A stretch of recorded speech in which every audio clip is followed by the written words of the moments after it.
Hello बच्चों, आज मैं क्लास 7 का 4th chapter the ashes that made trees bloom का सेकेंड पार्ट आपके साथ डिस्कस करूँगी। That night the spirit of the dog appear to him in a dream and said cut down the pine tree over my grave and make from it a mortar for your rice pastry and a mill for your bean sauce. उस रात dog की आत्मा उसके सपने में आई और कहा, मेरी कब्र के ऊपर जो पाइन ट्री है उसे काट दीजिए और उसे अपनी राइस पेस्ट्री के लिए एक बाउल बना लीजिए, बीन सॉस के लिए एक मिल बना लीजिए, मतलब एक चक्की बना लीजिए।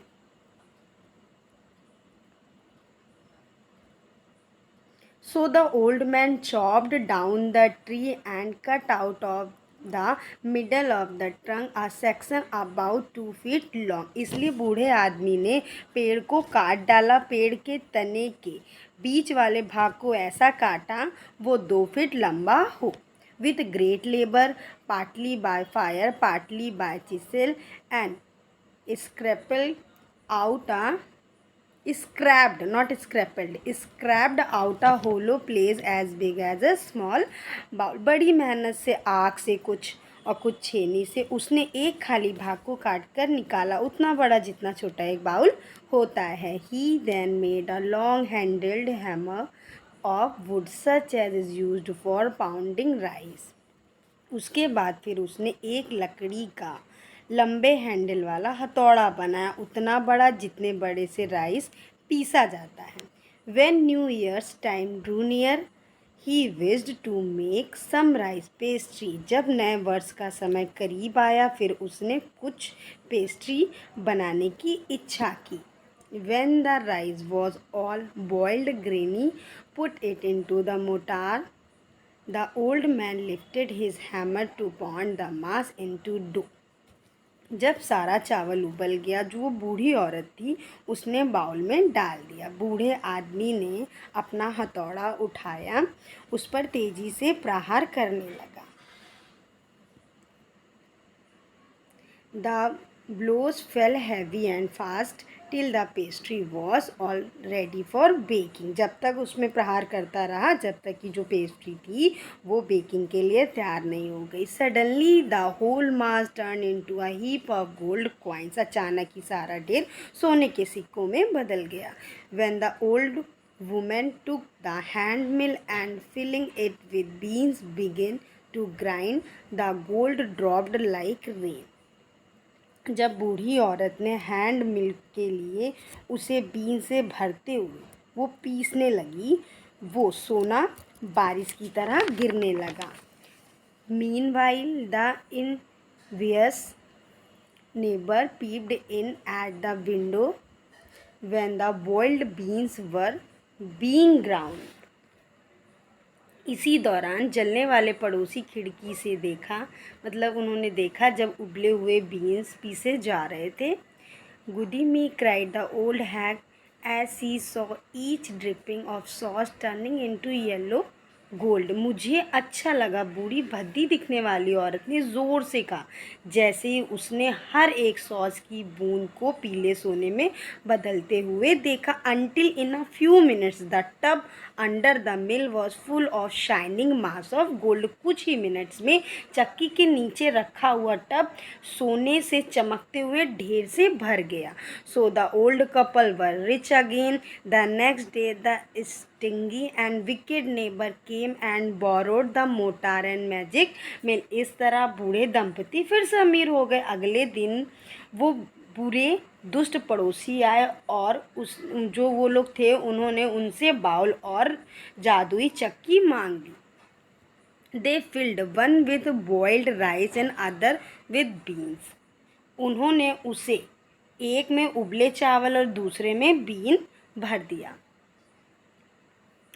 Then the old man began to pound and woman to grind। फिर बूढ़ा आदमी उस पर ज़ोर ज़ोर से प्रहार करने लगा बॉइल्ड राइस को और बूढ़ी औरत उसे पीसने लगी। But at the first blow and turn the pastry and sauce turned into a foul mass of worms। लेकिन पहले ही प्रहार में पेस्ट्री और सॉस एक कीड़ों की बदबूदार ढेर में बदल गई। Still more angry at this they chopped the mill into pieces to use as firewood. इससे क्या हुआ, जो वुड, उससे क्या हुआ कि वो और गुस्से में आ गए। उन्होंने चक्की को काट दिया छोटे छोटे पीसेस में और एज अ यूज़ किया फायरवुड के रूप में। Not long after that, the good old man dreamed again, and the spirit of the dog spoke to him, telling him how the wicked people had burned the mill made from the pine tree. उसने उसके बाद जो तुरंत बाद ही क्या हुआ कि बूढ़े आदमी ने फिर से एक सपना देखा। डॉग की आत्मा ने उसे बोला, उन्होंने उससे बताते हुए कि कैसे दुष्ट लोगों ने पाइन ट्री से बने मिल को, मतलब जो चक्की थी, उसको कैसे जला दिया। Take the ashes of the mill, sprinkle them on the withered trees, and they will Bloom again, set the dog spirit. चक्की की राख को ले आइए और उसे छिड़किए मुरझाए हुए पेड़ों पे, और उन पे क्या होगा, फिर से फूल उगेंगे, मतलब फूल खिलेंगे। कुत्ते की आत्मा ने कहा उस आदमी से। The old man अवोक and went at once to his wicked neighbor's house, where he found the miserable old pair sitting at the edge of their square fireplace. बूढ़ा आदमी जगा और वो तुरंत चल पड़ा अपने दुष्ट पड़ोसी के घर, जहाँ उसने देखा कि वो जो फायर प्लेस है उसके किनारे बैठे हैं। In the middle of the floor, smoking and spinning, धूमपान करते हुए और बुनाई करते हुए। From time to time they warmed their hands and feet with the blast from some bits of the mill, while behind them lay a pile of the broken pieces. समय समय पर वो अपने हाथों और पैरों को गर्म कर रहे थे उसकी आंच से, जो मिल के कुछ लकड़ी के टुकड़े जो जल रहे थे, जबकि उनके पीछे लकड़ियों का ढेर लगा हुआ था। The good old man humbly asked for the ask, though the covetous couple turned up their noses at him and scolded him as if he were a thief. They let him fill his basket with the ashes. बूढ़े अच्छे जो आदमी थे उसने बहुत ही विनम्रता से politely राख को मांगा, और जो लालची दंपति थे, मतलब उसे इतनी गंदी नज़र से, तिरस्कार वाली नज़र से देख रहे थे, और उसने जो गंदे लोग थे उन्होंने उसको फटकारा मानो कि वो कोई चोर। और फिर क्या हुआ कि फिर उन्होंने जो उसकी बास्केट थी वो राख से भर दी। On coming home, the old man took his wife into the garden. It being winter, their favorite cherry tree was bare. घर आने पर बूढ़ा आदमी अपनी पत्नी को लेकर गार्डन में गया। विंटर होने की वजह से जो उनका चेरी ट्री था, फेवरेट ट्री, वो सूखा हुआ था। It sprinkled a pinch of ashes on it and lo, तो उन्होंने क्या किया, एक चुटकी राख छिड़की और surprisingly it sprouted blossom until it became a cloud of pink blooms which perfumed the air. मतलब वो छिड़कते ही उसमें फूल खिलने लगे, मतलब ऐसा लग रहा था कि गुलाबी बादल चारों तरफ छा गए और पूरी हवा सुगंधित हो गई है। The news of this filled the village and everyone ran out to see the wonder. ये जो खबर थी पूरे गांव में फैल गई और सभी इस आश्चर्य को देखने दौड़ पड़े। The covetous couple also heard the story, and gathering up the remaining ashes of the mill, kept them to make withered trees blossom. तो जो मतलब वो लालची दंपति थे, जब उन्होंने ये कहानी सुनी तो जो बची हुई मिल की राख थी उसे इकट्ठा कर लिया कि मुरझाए वो पेड़ों पे वो डालेंगे। The kind old man hearing that his lord the daimyo was to pass along the high road near the village set out to see him taking his basket of ashes. दयालु जो बूढ़ा आदमी था उसने सुना कि उनके मालिक डैम्यो ऊंची सड़क से उनके गांव गुजरने वाले हैं, तो उसने मतलब उन्हें देखने के लिए वो निकल पड़ा अपनी राख की बास्केट को लिए। As the train approached he climbed up into an old विथेड cherry tree that stood by the wayside. तो फिर जब वो जो काफिला था वो जो पहुंचा तो वो क्या हुआ, वो आदमी मुरझाए हुए पेड़ पे चढ़ गया जो किनारे पर था। Now in the days of the daimyo it was the custom when their lord passed by for all the loyal people to set up their high window. मतलब जब डैमियों के दिनों में क्या था कि ये रिवाज था, जब उनका मालिक गुजरेगा तो सारे वफादार आदमी अपनी जो ऊंची ऊंची खिड़कियां उसे बंद कर लेंगे। They even pasted them fast with a slip of paper, यहाँ तक कि उसे पेस्ट कर देंगे बहुत ही टाइटली, मतलब स्लिप पेपर, मतलब उसे लगा देंगे कि वो कहीं से खुली ना हो, so as not to commit the impertinence of looking down on his lordship. इससे क्या होगा कि जो उनकी शान है काफिले की, उसमें कोई गुस्ताखी नहीं होगी। All the people alone the road would fall upon their hands and knees and remain prostate until a procession passed by।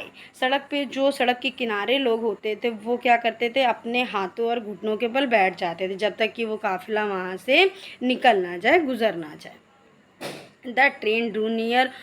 One tall, competent man marched ahead, crying out to the people, "By the way, get down on your knees, get down on your knees." And everyone kneeled kneeled down while the procession was passing। जो काफिला करीब पहुंचा तो एक लंबा योग्य आदमी आगे के चलते हुए चिल्लाता हुआ कहता है, जो सड़क के किनारे पर हैं वो अपने घुटनों के बल बैठ जाओ, अपने घुटनों के ऊपर आ जाओ। मतलब तो फिर वो सब झुक जाते थे जब तक कि मतलब वहाँ से काफिला गुजर रहा था, वैसे इसलिए वो ऐसा बोल रहा था। Suddenly the leader of the van caught sight of the aged man up in the tree.